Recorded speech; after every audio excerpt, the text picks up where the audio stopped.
क्या होता है tumour lysis syndrome. Tumour lysis syndrome में हमारे पास क्या होगा कि हमारे पास मसल वीकनेस होगी पोटेशियम ज़्यादा होने की वजह से, कैल्शियम कम हो जाएगा और फॉस्फेट बढ़ जाएगा। फॉस्फेट जो है वो कैल्शियम को जगह जगह पे डिपोजिशन कराना शुरू हो जाएगा जो फॉस्फेट है। अच्छा, पोटेशियम की ज़्यादती की वजह से मसल वीकनेस एर्थमिया होगा और कैल्शियम कमी की वजह से सीजर, टेटनी और ईसीजी होता है में चेंजेस आएंगे और यूरिक एसिड की वजह से एक्यूट किडनी इंजरी होगी। ये क्या ऑन्कोलॉजिक इमरजेंसी है। मैसी ट्यूमर लाइसिस होगा मोस्ट ऑफन ल्यूकीमियाज के साथ, लिम्फोमास के साथ। ट्रीटमेंट इनिशिएशन से होता है स्पॉन्टेनियसली बट कैन अगर स्पॉन्टली फास्ट ग्रोइंग ट्यूमर्स के साथ हो सकता है सेल्स के, वैसे तो ट्रीटमेंट के साथ है। पोटेशियम की वजह से जो हाइपरकलीमिया होगा उसकी वजह से रिलीज ऑफ फॉस्फेट होगा, hyperphosphataemia, hypocalcaemia due to calcium sequestration by by phosphate increase होगी, न्यूक्लिक एसिड ब्रेकडाउन जिसकी वजह से हाइपरयूरेसीमिया होगा, AKI इंजरी होगी। प्रिवेंशन और ट्रीटमेंट क्या है, हाइड्रेशन, एलोपिनोन, रेस्पेरिकेस देंगे।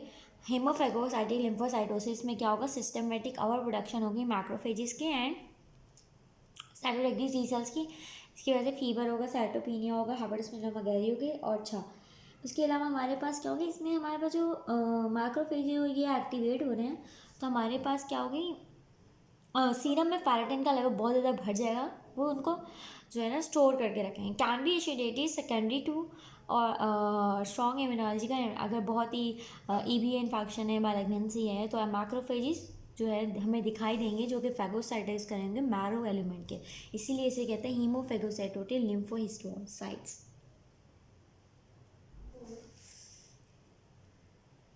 उसके बाद हमारे पास हैप्रिन, जो फार्माकोलॉजी में हैप्रिन आती है। हैप्रिन क्या है, एक्टिवेट करती है, हमने पढ़ा हुआ था पहले भी कि एक्टिवेट करती है एंटी थ्रोम्बिन को, विच जो है डिक्रीज करता है एक्शन ऑफ फैक्टर 2 एंड, यानी वो थ्रोम्बिन का करता है वो 10 का, वैसे 2 7 9 10 और हमने पढ़ा था, लेकिन ज़्यादातर जो है वो 2 और 10 को करता है, तो हमें ये बात याद रखना है।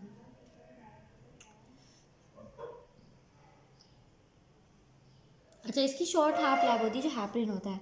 इमीडिएट एंटीकोगुलेशन करनी है अगर हमें पल्मोनरी एम्बोलिज्म के लिए, ACS के अंदर दे सकते हैं, MI में दे सकते हैं, DVT में दे सकते हैं, प्रेगनेंसी में दे सकते हैं, ये क्रॉस नहीं करता पैंटा। हैप्रिन के लिए हम क्योंकि 2 और 10 को कर रहा है तो हम इसके लिए PTT यूज़ करते हैं, क्योंकि PT तो हम वैरफिन के लिए करते हैं। ब्लीडिंग अगर इसकी होती है तो हम उसको रिवर्स करते हैं प्रोटामीन सल्फेट से। हैप्रिन इंड्यूस थर्मोसाइटोपिनिया भी हो सकता है और ऑस्टियोपोरोसिस लॉन्ग टर्म में होती है।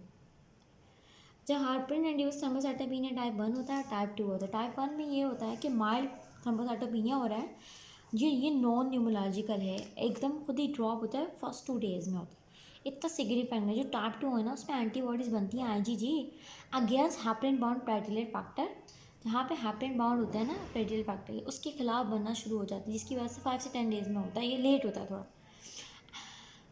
फिर ये जो कॉम्प्लेक्स है एंटीबॉडी हैप्रिन पैलियन फैक्टर कॉम्प्लेक्स बाइंड करता है, एक्टिवेट करता है प्लेटलेट को, रिमूवल और बाय स्क्रीनिंग मैक्रोफेजिन एंड थ्रोम्बोसिस। एक तो ये मैक्रोफेजिस को रिमूव करेंगे जो कॉम्प्लेक्स बना है, और उसके अलावा क्या होगी, ये जो एंटीबॉडी हैप्रिन प्लेटलेट फैक्टर 4 का जो प्लेटलेट पे होता है उसकी वजह से प्लेटलेट एक्टिवेट हो जाएंगे, जिसकी वजह से थ्रोम्बोसिस होना भी शुरू हो जाएगी। इतना प्लेटलेट काउंट कम हो जाएगा, थ्रोम्बोसिस होना शुरू होगी। ठीक है, अनफ्रैक्शन जो हमारे पास हैपनिंग है उसके साथ इसका ज़्यादा रिस्क होता है as compare to fraction happening. अच्छा, हमारे पास जो है ना लो मोलिकुलर वेट हैपनिंग होती है, उसके अंदर हमारे पास जो है ना पैरन्स आ जाते हैं, पैरन्स जो है। ठीक है, इस जो ना हमें ये याद रखना है, जो लो मोलिकुलर वेट हैपनिंग्स होते हैं वो ज़्यादातर फैक्टर 10 पे काम करते हैं, जबकि जो फंडोप्रोनिक्स है वो सिर्फ और सिर्फ एक्ट ओनली ऑन फैक्टर 10, वो सिर्फ जो है ना फैक्टर 10 पे काम करता है।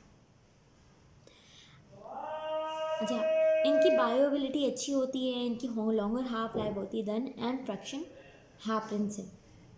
इनको हम सबकैटेनियसली दे सकते हैं, लैब की मॉनिटर जरूरी नहीं होती। Low molecular weight heparins undergo renal clearance.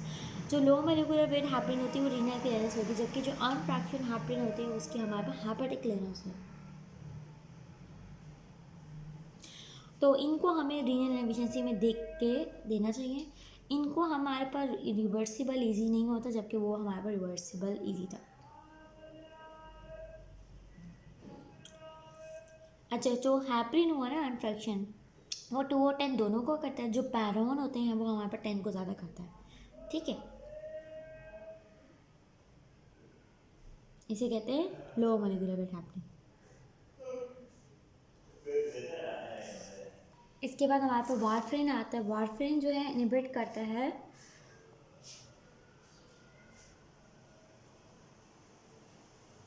अच्छा कंजस्टिव स्प्लीनोमेगैली में मैंने लिखा है प्लेटलेट कम हो जाते हैं क्योंकि स्प्लीनोमेगैली में स्वेस्टर हो रहे हैं।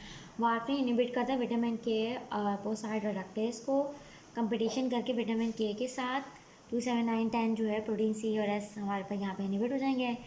Polymorphism in the gene for vitamin के की वजह से हमारे पास जो है मेटाबॉलिज्म इफेक्ट हो सकता है। ये जो है ना वो एक्सटेंसिव पाथवे को करता है, तो वारफेरिन के लिए हम पीटी करते हैं।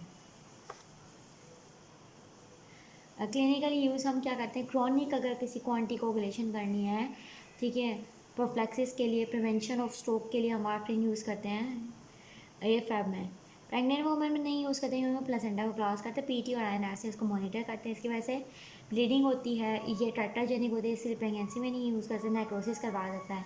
अच्छा क्योंकि ये ड्रग जो है वो मेटाबॉलाइज होती है C4550 से, इसीलिए हमने याद किया था।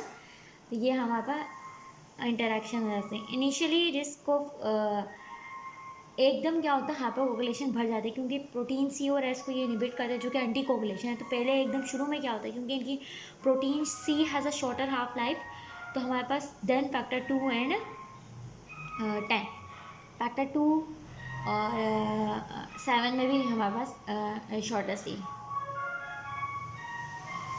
तो जो अगर प्रोटीन सी कम हो जाता है ना, then existing factor 2 and 10 deplete before warfarin can reduce factors. तो हमारे पास 10 और 8 की ओवर प्रोडक्शन की वजह से हमारे पास क्या होगा, क्योंकि 2 और 7 और 10 की तो हमारे पास क्या होती है, 7 वाले की शॉर्टेज होती है, तो वो तो कम हो गया। 2, 7, 9, 10, 9 का इन्होंने नहीं बताया, 2 और 10 का बता दिया। हाइपोकोगुलेशन करा देंगे जिसकी वजह से स्किन की नेक्रोसिस होती है first days of large doses believe to be due to small vessel microthrombi बन जाते हैं। हैपरिन ब्रिजिंग क्या होता है कि हम पहले हैपरिन देते हैं स्टार्ट करते हुए जब वारफेरिन स्टार्ट करें, ताकि जो उसकी एंटी जो है ना जो उसकी कोगुलेशन इफेक्ट है वो ना हो, क्योंकि हैपरिन की एक्टिवेशन होगी एंटीथर्मिन को, एक्टिवेशन एंटीथर्मिन, तो फिर क्या करेगा, inhibits anticoagulation during initial transient hypoxia stage caused by warfarin. Initial heparin therapy reduces risk of recurrent venous thrombosis and skin condition necrosis. तो इसकी वजह से हमारे पास हैपरिन दे देंगे तो वो 2 को हमारे पास 2 और 10 को इनहिबिट करके रखेगा ताकि वो स्किन नेक्रोसिस ना कराए। फिर रिवर्सल और वारफेरिन हम क्या देते हैं, विटामिन के, लेकिन रैपिड रिवर्सल के लिए हमने क्या कहा था, फ्रेश प्लाजन देते हैं या प्रोथेनिन कॉम्प्लेक्स कॉन्सेंट्रेट देते हैं। हाइपरिन और वारफेरिन में क्या फ़र्क है, हाइपरिन जो है वो IV और सबक्यूटेनियस देते हैं, वारफेरिन ओरल देते हैं। हाइपरिन ब्लड में काम करता है, वारफेरिन लिवर में करता है। हाइपरिन जो है रैपिड काम करता है, वारफेरिन स्लो करता है, लिमिटेड बाय क्या होता है ये हाफ लाइफ ऑफ नॉर्मल का, इसका स्लो काम होता है और डिपेंड करता है कि वो विटामिन के स्लोली ये इनहिबिट करता है ना उन फैक्टर्स को, जबकि इसका ड्यूरेशन ऑफ एक्शन हैपनिंग क्या करता है आवर्स में होता है, जबकि इसमें वारफेरिन जो बहुत लेट डेज में काम करते हैं, इसके लिए PTT यूज़ करते हैं, उसके लिए PT, और ये टेट्राजेनिक नहीं होता, जबकि ये जो है टेट्राजेनिक होता है।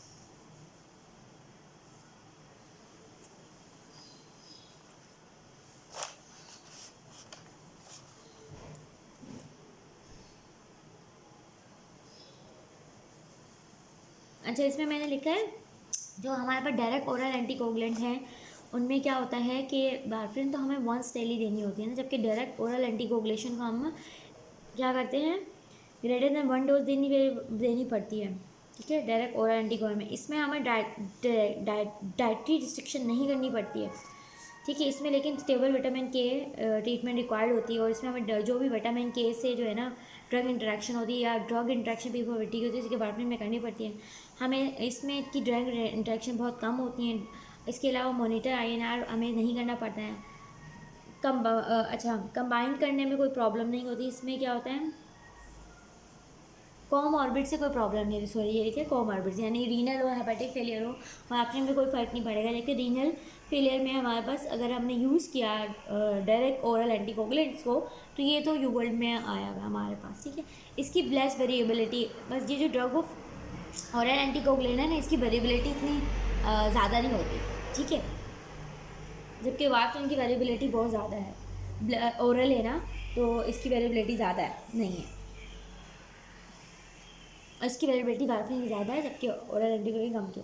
फिर हमारे डायरेक्ट में हमें जो निमोनिक है वही हम याद करेंगे, बैट्स जो है ना डायरेक्टली इनिबिट करते हैं थ्रोम्बिन को, सिर्फ थ्रोम्बिन को इनिबिट करेंगे। वार्फरिन दोनों को करता है 2 और 10। अगर सिर्फ हमें 2 को करना है तो वीनस थ्रोम्बोसिस को लिए के लिए यूज़ करते हैं। कैन भी यूज़ इन हिट में भी यूज़ करते हैं। हाइपर इंड्यूस थ्रोम्बोसाइटोपेनिया में भी हम ये यूज़ करते हैं, क्योंकि उसमें हमारे पास बहुत ज़्यादा हमारे पास जो है एक्टिवेशन हो रही थी ब्लीडिंग। ब्लैकबॉर्डर एल्गाट्राबिन, और इसकी जो ब्लीडिंग होती है हम उसको रिवर्स कर सकते हैं डाबिग्रेटन से with idarucizumab. Dabigatran is the only oral agent in this class. Dabigatran जो है सिर्फ ओरल है, बाकी सब आईवी होंगे, ये लैब रिक्वायरमेंट नहीं इनको चाहिए होती है। एपिक्सिमाब जो है 10-10 इनके नाम में जा आ रहा है, पैक्सिमामा, इडोक्सीमामा, रवक्सीमाब, इनमें हम ये प्रोफ्लैक्सिस डीवीटी परमानेंट नजारा के हम देते हैं, स्ट्रोक की प्रोफ्लैक्सिस, सबके प्रोफ्लैक्सिस के लिए दे रहे हैं फैप की। इसकी लेस वेरिएबिलिटी है, ठीक है ना। ब्लीडिंग इसकी रिवर्स करते हैं तो reverse with andexanet alpha oral and do not usually required. अच्छा, इनकी जो है एफिकेसी अनअफेक्टेड होती है बाय डायट्रियम, तो इसीलिए इनकी जो है ना ये वो नहीं है कि ओरल है तो वेरिएबिलिटी, मुझे लगा कि ओरल की वजह से, बट इस वजह से है कि इनकी जो इंट्रैक्शंस नहीं है डायट्री मॉडिफिकेशन, तो इसकी थेरेपेटिक इफेक्ट में इतना कोई फ़र्क नहीं आता है।